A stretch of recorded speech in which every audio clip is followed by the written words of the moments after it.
اس کے ٹوٹے بکھرے ریسٹورنٹ کو یاد کر کے وہ اکثر خود کو ملامت کرتی تھی۔ آپ کا گھر بہت پیارا ہے آنٹی، انجم باجی نے صوفے پر بیٹھتے ہوئے ستائشی انداز میں ادھر ادھر دیکھتے ہوئے کہا تھا۔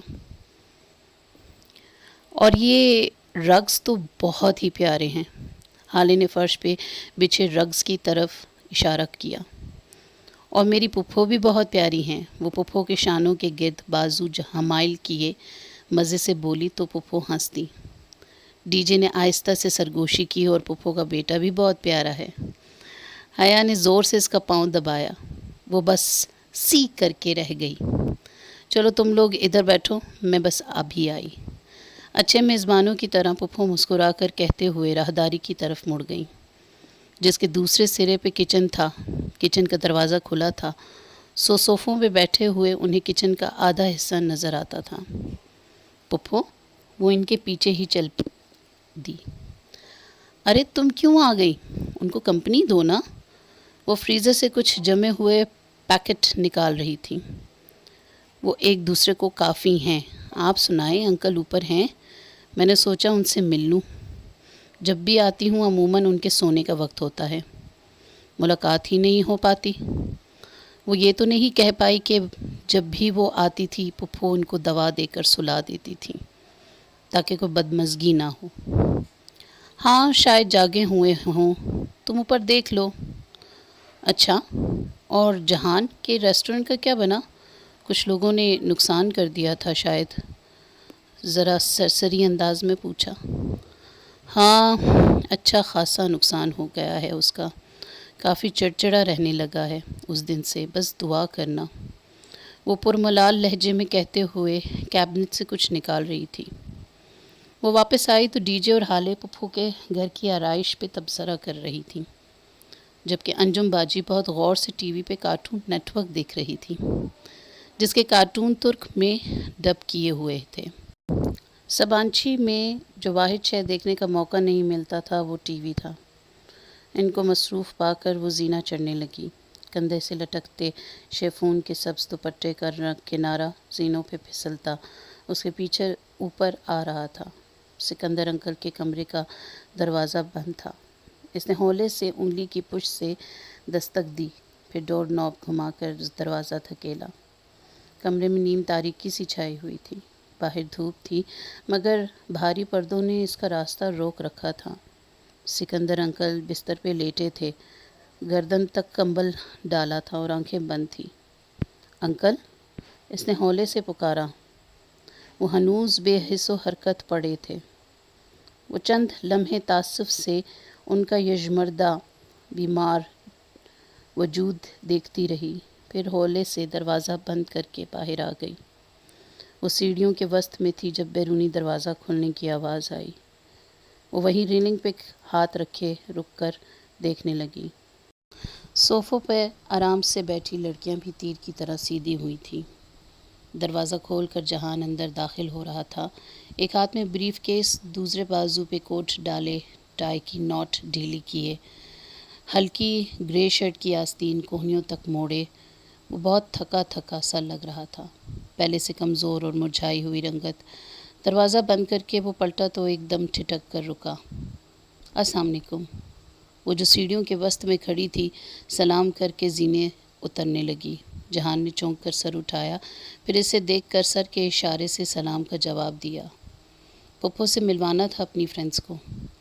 نائس ٹو میٹ یو، بغیر کسی مسکراہٹ کے اس نے کھڑے کھڑے مروتاً کہا اور جواب کا انتظار کیے بغیر انہی سنجیدہ تاثرات کے ساتھ کچن کی طرف بڑھ گیا۔ یہ انجم باجی نے سوالیہ نگاہوں سے اسے دیکھا۔ پپھو کا بیٹا جہان۔ وہ قدرے خفت سے تعارف کرواتے ہوئے آخری زینہ اتر کر صوفے پہ آ بیٹھی۔ وہاں سے کچن کا آدھا منظر دکھائی دیتا تھا۔ جہان کا کوٹ راہداری میں لگے سٹینڈ پہ لٹکا تھا اور بریف کیس کاؤنٹر پہ۔ وہ خود بھی کاؤنٹر سے ٹیک لگا کر کھڑا پانی کی بوتل سے منہ لگائے گھونٹ بھر رہا تھا۔ ساتھ ہی پپھو کیبنٹ سے کچھ نکالتی دکھائی دے رہی تھی۔ گھر چھوٹا تھا اور راہداری مختصر، سو کچن میں گفتگو کرتے افراد کی آوازیں صاف سنائی دیتی تھیں۔ نئے زمین جلدی، وہ بوتل رکھ کر ان کی طرف متوجہ ہوا۔ ہمان سمدی، جواباً وہ ذرا اکھڑے انداز میں درشتی سے ترک میں کچھ بولا تو ڈی جے سے کچھ کہتی حالے نے چونک کر کچن کی طرف دیکھا۔ جہان، پپھو نے تنبیہی نگاہوں سے اسے گھورا، اسے جواب میں خاصی تلخی سے کچھ کہتے ہوئے بوتل میز پہ رکھی۔ حالے نے قدرے بے چینی سے پہلو بدلا۔ حیا اس کے چہرے کے الجھے تاثرات بغور دیکھ رہی تھی۔ کچھ دیر بعد حالے ذرا سوچ کر بولی، حیا، استقلال اسٹریٹ میں آج لیویز پہ سیل لگی ہے، وہ چیک نہ کر لیں؟ اٹھنے کا ایک بہانہ۔ حیا گہری سانس لے کر کھڑی ہو گئی۔ ڈی جے اور انجم باجی بھی کچھ سمجھ پا رہی تھی۔ ہاں چلو میں ذرا پپھو کو بتا دوں۔ وہ کچن کی طرف آ گئی۔ باقی لڑکیاں صوفوں سے اپنے اپنے بیگ اٹھانے لگیں۔ اچھا پپھو، ہم لوگ چلتے ہیں، ہمیں آگے شاپنگ پہ جانا ہے، کچن کی چوکھٹ میں کھڑے ہو کر اس نے جہان سکندر کو قطعاً نظر انداز کرتے ہوئے بتایا۔ وہ فریج کا دروازہ کھولے کھڑا کچھ نکال رہا تھا۔ ارے ابھی تو آئی تھی، ابھی سے ہی جا رہی ہو؟ پپھو ایک ملامت زدہ نگاہ جہان پہ ڈال کر تیزی سے اس کی طرف آئیں۔ وہ بے نیازی سے کھڑا پانی پیتا رہا، پھر وہ اصرار کرتی رہی مگر وہ نہیں رکی۔ دوبارہ آنے کا وعدہ کر کے وہ بظاہر بہت خوش دلی سے ان کو خدا حافظ کر کے باہر نکلی۔ ڈور میٹ پہ رکھے اپنے جوتوں میں پاؤں ڈالنے تک اس کے چہرے سے مسکراہٹ غائب ہو گئی تھی اور اس کی جگہ اسپاٹس سے سختی لے لی تھی۔ وہ ان چاروں کے آگے خاموشی سے سڑک کے کنارے چلنے لگے۔ جب وہ کالونی کا مڑ کر دوسری گلی میں داخل ہوئی تو وہ تیزی سے حالے کی جانب گھومی۔ حالے، جہان نے پپھو سے کیا کہا تھا؟ جانے دو حیا، حالے نے نگاہیں چرائیں۔ اسکارف میں لپٹا اس کا چہرہ قدرے پھیکا سا تھا۔ حالے، مجھے بتاؤ اس نے کیا کہا تھا؟ حیا، وہ کسی اور بات پہ اپسیٹ ہوگا تو تم چھوڑ دو اس واقعے کو۔ حالے نور چلغ لو، میں تم سے کچھ پوچھ رہی ہوں۔ اس نے کندھوں سے پکڑ کر حالے کو جھنجھوڑتے ہوئے اس کا پورا نام لیا۔ چلغ لو یعنی کہ اس گاؤں کی حالے نور۔ اچھا ٹھیک ہے پھر سنو۔ اس نے پہلے پوچھا کہ یہ کب آئی ہیں، پھر کہا ان کے لیے اتنا پھیلاؤ کرنے کی کیا ضرورت ہے، اور پھر اس نے کہا کہ میں سارا دن کتوں کی طرح اس لیے نہیں کماتا کہ آپ یوں ضائع کر دیں۔ اس کے کندھوں پہ رکھے حیا کے ہاتھ نیچے جا گرے۔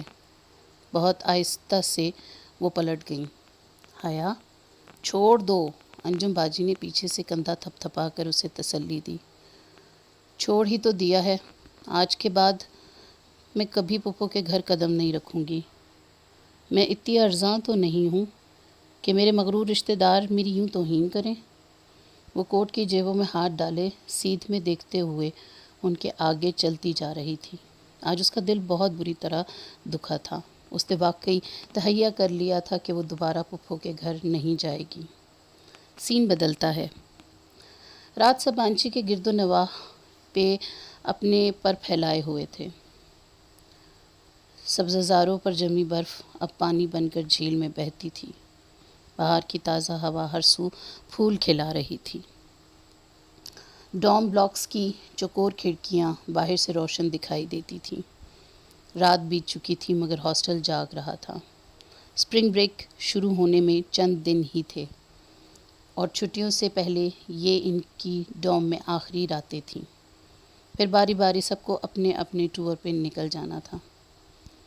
خدیجہ، حیا، ٹالی اور چیری کے ڈوم میں رونق اپنے عروج پہ تھی۔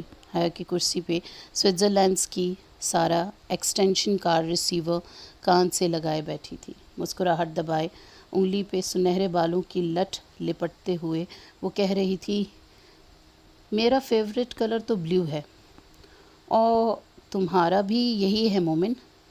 وہ کہنے کے ساتھ وہ مشکل ہنسی روکے ہوئے تھی۔ مومن کافی دنوں سے اس کی توجہ لینے کی کوشش کر رہا تھا مگر وہ اس کو دکھانے کے لیے ہالینڈ کے لطیف کے ساتھ نظر آتی تھی۔ لطیف خالص ڈچ اور کیتھولک تھا، مگر افغانستان میں پیدا ہونے کے سبب اس کے ماں باپ نے اس کا نام اپنے کسی افغان دوست لطیف کے نام پر رکھا تھا۔ یوں وہ تمام فلسطینیوں کا بہت اچھا دوست بن چکا تھا، سوائے مومن کے۔ سامنے ڈی جے کی کرسی پہ ہالے بیٹھی تھی اور اس کے مقابل کاؤچ پہ اسپین کی سینڈرا تھی۔ وہ دونوں اپنے درمیان ایک میگزین کھولے تبصرہ کر رہی تھی۔ اس تھیم کے ساتھ یہ کنٹراسٹ کچھ اور ہی لگے گا، ہے نا؟ حالے متذبذب سی سینڈرا سے پوچھ رہی تھی۔ چیری اپنے بینک کی سیڑھی کے ساتھ کھڑی اپنے کپاؤ آئل کی آدھی شیشی ان کو دکھاتے ہوئے بار بار نفی میں سر ہلاتے ہوئے آئی ڈونٹ بلیو دس کہنے جا رہی تھی۔ کسی لڑکی نے کچن میں رکھا اس کا تیل استعمال کر کے اوپر چٹ لگا کر معذرت کر لی تھی کہ چونکہ میں جلدی میں ہوں سو پوچھ نہیں سکی، اور چیری کو جب سے ان چند بوندوں کا غم کھائے جا رہا تھا۔ ان چینیوں کے دل بھی اپنے قد کی طرح ہوتے ہیں، چھوٹے اور پست۔ ٹالی جو اوپر اپنے بینک پہ بیٹھی حیا کو اسرائیلی نامہ سنا رہی تھی، لمحہ بھر کو بات روک کر چیری کو دیکھتے ہوئے بولی، پھر سر چٹک کر بات کا وہیں سے آغاز کیا جہاں چھوڑی تھی۔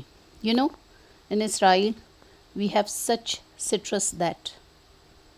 ٹالی کے نزدیک دنیا کا سب سے رسیلا پھل اسرائیل کا تھا، سب سے میٹھا پانی، سب سے خالص شہد، سب سے خوشبودار پھل اور سب سے سہانا موسم اسرائیل کا تھا۔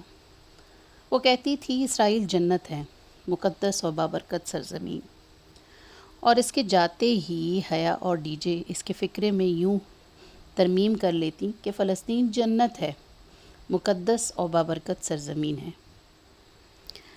اب بھی حیا بہت انہماک سے دونوں ہتھیلیوں پہ چہرہ گرائے ان کی باتیں سن رہی تھی۔